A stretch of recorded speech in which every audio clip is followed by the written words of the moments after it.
ہے یہ بات ان کے ذہن میں نہ آئی ہو۔ آئے گی بھی کیسے؟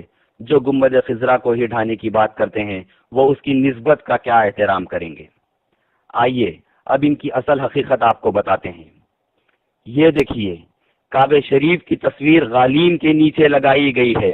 اللہ اکبر!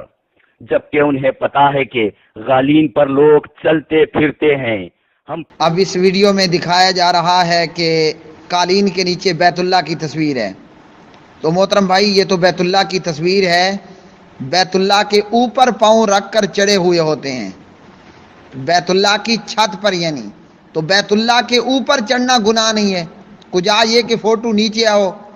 اور پاکستان میں تو آپ کو ایسے بے شمار نماز پڑھنے کے لیے مصلے ملیں گے، مصلے پر گنبد کی تصویر بھی بنی ہے اور بیت اللہ کی تصویر بھی بنی ہے۔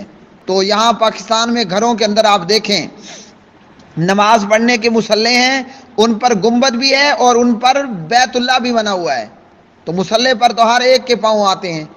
تو یہ کوئی گستاخی اور بے ادبی نہیں ہے کہ بیت اللہ پر پاؤں آئیں۔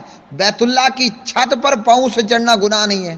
اگر ایسا ہوتا تو پھر یہ کیا جاتا کہ بیت اللہ پر جب کوئی چڑھتا تو وہ سر کے بل کھڑا ہوتا، پاؤں نیچے نہ لگاتا۔